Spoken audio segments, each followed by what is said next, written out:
दोस्तों, जब किसी को एचआईवी का इन्फेक्शन हो जाता है तो उसको सिर्फ उसके जो परमानेंट क्योर है उसी का उसको इंतजार रहता है।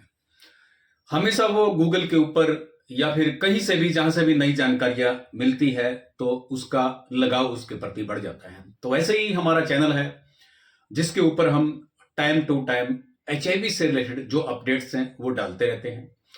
तो देखो, एचआईवी का सभी को पता है कि एचआईवी होता क्या है। जो नए व्यूवर हैं उनको बता देता हूं, एचआईवी ह्यूमन इम्यूनोडेफिशिएंसी वायरस होता है जो हमारे शरीर में असुरक्षित यौन संबंध बनाने से या फिर एचआईवी से इन्फेक्टेड सुई से या फिर महिला का जो भी योनि का पदार्थ होता है या फिर जो पुरुष होता है उसके सीमन से या फिर ब्रेस्ट फीडिंग से, जब बच्चे को ब्रेस्ट फीडिंग देते हैं, इससे ये फैल सकता है। और एचआईवी का अभी तक कोई भी क्योर नहीं है, यानी कि परमानेंट कोई इलाज नहीं है, परमानेंट क्योर इसका नहीं है। तो जिसको भी इसका इन्फेक्शन हो जाता है तो पूरी उम्र ताउम्र दवाई खानी पड़ती है। अभी तक का जो डाटा है, दवाई कौन सी खानी पड़ती है? ART, antiretroviral therapy. लगातार इसको लेना पड़ता है। अगर आप बीच में इसको छोड़ देते हैं तो फिर वायरल लोड दोबारा बढ़ना स्टार्ट हो जाता है। तो फिर उसमें क्या है कि वो दवाई आपके रेसिस्टेंट होने का डर हो जाता है, यानी कि वो दवाई का प्रभाव खत्म होना स्टार्ट हो जाता है। उसके बाद वो दवाई आपके ऊपर असर नहीं करेगी। तो ऐसे कर करके आप लगातार बीच बीच में छोड़ते हैं तो ज्यादातर सारी दवाइयां रेसिस्टेंट हो जाएंगी। फिर आपका एचआईवी एड्स में बदल सकता है। एड्स में बदलने का मतलब है कि एचआईवी के कारण जो आपकी प्रतिरोधक अक्षमता यानी कि खराब हो चुकी है, कम हो चुकी है, कम होने के कारण बहुत सारी बीमारियां आपके शरीर के अंदर लग जाती हैं, जैसे कैंसर है, टीबी है और भी काफी सारी बीमारियां जानलेवा लग जाती हैं, जिसका फिर इलाज नहीं हो पाता, फिर आखिर में डेथ हो जाती है।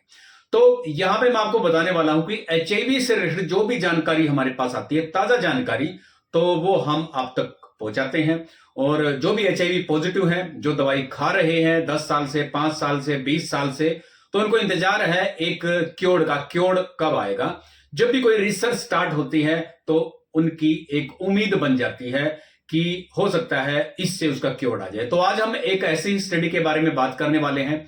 ये एक नई स्टडी हुई है। तो सबसे पहले मैं बताना चाहूंगा, एचआईवी का जो वायरस होता है हमारे शरीर के अंदर जब घुसता है वायरस, वो कहां कहां पे चला जाता है। देखो, एक तो CD4 सेल में चला जाता है जिसको टी सेल बोलते हैं, राइट? याद रखना, हमारे शरीर में टी सेल होता है। टी के बहुत सारे सेल होते हैं, व्हाइट सेल, टी सेल होता है, बी सेल होता है, न्यूट्रोफिल है, लिम्फोसाइट है, मोनोसाइट्स है, बेसोफिल है, ठीक है, एसोनोफिल है, ठीक है, राइट? तो उसी में से एक लिम्फोसाइट सेल होता है। लिम्फोसाइट, लिम्फोसाइट के आगे 2 सेल होते हैं, टी सेल और बी सेल। तो टी सेल में चला जाता है, राइट? एचआईवी का वायरस कहां चला जाता है? टी सेल के अंदर एंट्री कर जाता है, ठीक है। तो टी सेल के साथ साथ फिर हमारी बॉडी के जो टिश्यूज होते हैं उसके अंदर भी चला जाता है। टिश्यूज का मतलब होता है जैसे हमारे शरीर के अंदर सेल होते हैं ना, छोटे छोटे सेल, सेलों को मिलकर टिश्यू बनता है, ठीक है, तो उसके अंदर भी चला जाता है।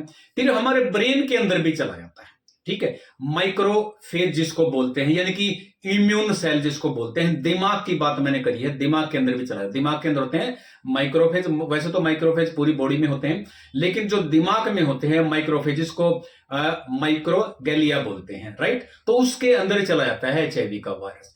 तो देखो, दिमाग के अंदर काफी कॉम्प्लिकेटेड चीजें होती है। आपने सुना होगा जब किसी का एक्सीडेंट हो जाता है, ब्रेन हेमरेज हो जाता है, तो दिमाग को ऑपरेशन करना भी बहुत डिफिकल्ट होता है। या फिर बहुत सारी दिमाग की ऐसी बीमारियां हैं जो डॉक्टर की समझ से भी बाहर होती हैं, या फिर डॉक्टर से भी उस चीज का सॉल्यूशन नहीं मिलता, राइट? क्योंकि दिमाग जो होता है वो काफी कॉम्प्लेक्स, जटिल तरीके से बना होता है। अंदर छोटी छोटी कैपिलरीज होती हैं, राइट? तो ऐसे ही जब कोई दवाई खाते हैं, एआरटी की दवाई है, वो भी आपका जो दिमाग होता है वहां तक, जो माइक्रोगैलिया जो मैंने आपको बताया, वहां तक भी पहुंचने में, यानी कि वहां तक भी मुश्किलात आती है इसको पहुंचने के अंदर, ठीक है। तो अब देखो, जब एचआईवी का इन्फेक्शन होता है और वो वायरस दिमाग में भी चला जाता है, यानी कि माइक्रोगैलिया जिसको बोलते हैं मैक्रोफेज में चला जाता है, ठीक है। मैक्रोफेज एक्चुअली होता क्या है? देखो, मैक्रोफेज भी एक व्हाइट ब्लड सेल ही होता है, ठीक है। वो भी बाहर से आने वाली बीमारी से लड़ता है, ठीक है। दिमाग के अंदर सोजिश ना हो, ऐसे बहुत सारी चीजें होती है, दिमाग को फ्रेश रखना, ठीक है, बहुत सारी चीजों में काम करता है। जो डेड सेल होते हैं उनको बाहर निकाल देना, इम्यून सिस्टम को थोड़ा सा एक्टिव कर देना, ठीक है, दूसरे सेल होते हैं उनको एक्टिव कर देना। तो काफी सारे काम होते हैं जो मैक्रोफेज होता है, जो सेल होता है, इम्यून सेल होता है। लेकिन एचआईवी का वायरस इसी के अंदर आके बैठ जाता है, तो ये इन्फेक्टेड हो जाता है। जब कोई बाहर से दवाई दी जाती है, एआरटी की दवाई दी जाती है, कोई भी रिसर्च होती है, तो भी जो माइक्रोफेज है ना, ये उसको रोक लेता है, रोक देता है। ठीक है, अब उल्टा यही जो सेल है यही दुश्मन बन जाता है हमारा। क्यों? इसके अंदर एचआईवी का जो वायरस है वो बैठ गया आके। ठीक है, तो उसके कारण क्या है कि बाहर से कोई भी चीज आएगी, जैसे एआरटी की दवाई देंगे दिमाग में जाए, तो उसको ये रोकने की कोशिश करेगा। अब जब तक एआरटी का दवाई या फिर कोई भी रेजिमिन, कोई भी दवाई दिमाग तक पूरे अच्छी तरह नहीं पहुंचेगी, तो एचआईवी का वायरस नहीं निकलेगा। राइट? तो फिर क्या है कि डॉक्टरों ने एक सॉल्यूशन निकाला है। ठीक है, एक ड्रग्स है, इसके ऊपर रिसर्च हुई है। ड्रग्स है BLZ945। ठीक है, ड्रग्स का ये कोड है, कोड BLZ945। राइट? तो ये निकाला है, यूनिवर्सिटी है, मैं आपको बता दूंगा, तुलाने यूनिवर्सिटी है, जो कि अमेरिका के अंदर है, जिसका पूरा नाम आपको बता देता हूं। पूरा नाम है इसका Tulane University National Primate Research Center. ठीक है, अमेरिका के अंदर है। प्रीमेड्स का मतलब होता है कि एनिमल के ऊपर जो रिसर्च करते हैं। रिसर्च कौन करने लग रहे हैं इसके ऊपर? किसने रिसर्च करी है? रिसर्च करी है वुंग की किम। वुंग की किम है जो साइंटिस्ट है, जो कि एसोसिएट डायरेक्टर हैं इसके। ठीक है, अब रिसर्च क्या करी है देखो। सबसे पहले मैं आपको बताऊंगा रिसर्च माइक्रोफेज के बारे में। माइक्रोफेज जो है उसके मैक्रोफेज के बारे में मैंने आपको बता दिया कि वो क्या है, कि दवाई को रोकता है। राइट? रोकता है, कोई भी दवाई खाते हैं उसको रोक देता है दिमाग के अंदर जाने से। मतलब अच्छी तरह नहीं जा पाती। ठीक है, पूरी तरह नहीं जा पाती, जाती जरूर है लेकिन पूरी तरह नहीं जा पाती। ठीक है, तो अच्छी तरह जाए तो इसने क्या किया है, एक समाल जिसका नाम है BLZ945 समाल मोलिक्यूल, छोटा मोलिक्यूल बनाया है। ठीक है, यानी कि ड्रग्स बनाई है।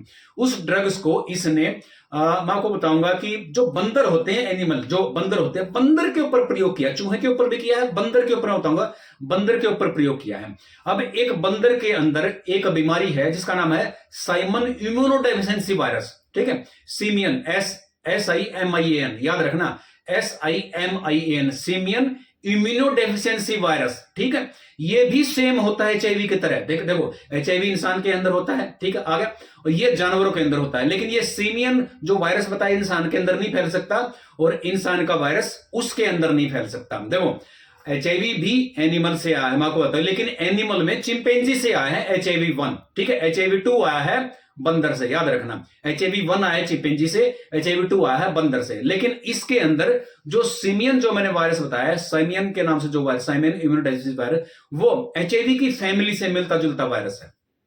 ठीक है, अब बंदर उठाया, एक बंदर लेके उसके अंदर क्या है, वायरस था, ये सेमियन वायरस था। तो जो ड्रग्स है, ड्रग्स का नाम है BLZ945।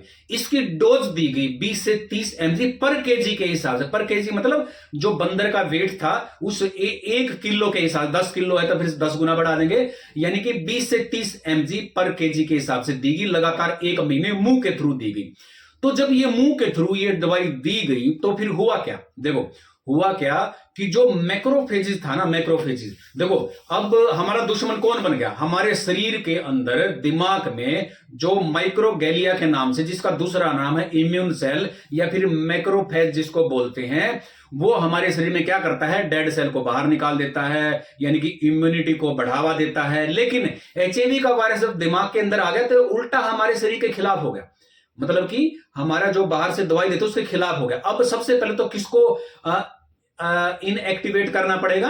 किसको करना पड़ेगा? सबसे पहले डीएक्टिवेट करना पड़ेगा हमें जो माइक्रोगैलिया सेल है, यानी कि माइक्रोफेज, उसको डीएक्टिवेट करना पड़ेगा सबसे पहले तो।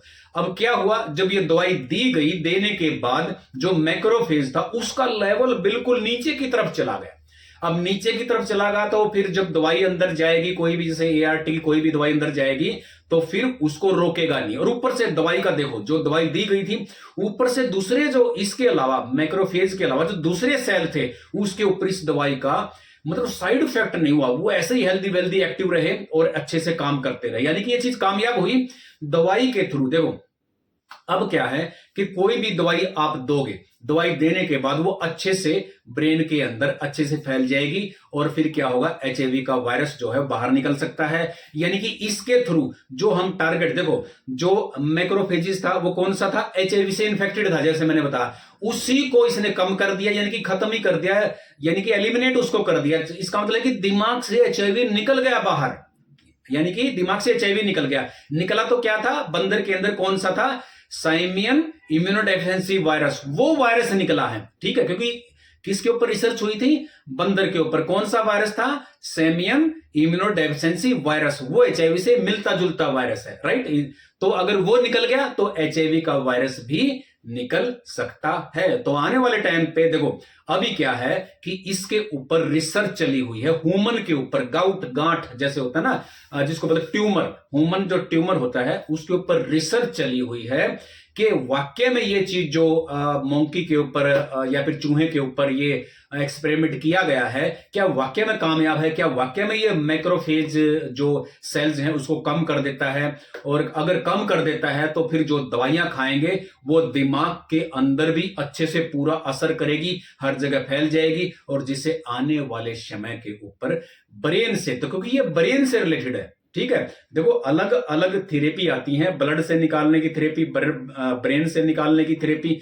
जब देखो मान लो कोई ऐसी थेरेपी आती है कि ब्लड से एचआईवी को बाहर निकाल दिया और ब्रेन से नहीं निकला, तो फिर क्या है, ये थेरेपी ब्रेन से बाहर निकालेगी, वो ब्लड से बाहर निकालेगी। ऐसे ही जैसे एआरटी की दवाई बनी है, काफी सारे कॉम्बिनेशन से एक दवाई बनी है, तो ऐसे ही काफी सारे कॉम्बिनेशन से ट्रीटमेंट निकलेगा, उससे फिर क्योर निकलेगा। दोस्तों उम्मीद करते हैं कि आने वाले टाइम पे इसका भी कोई शुभ समाचार आएगा। तो तब तक के लिए धन्यवाद, फिर मिलेंगे आपसे किसी अच्छी सी वीडियो में।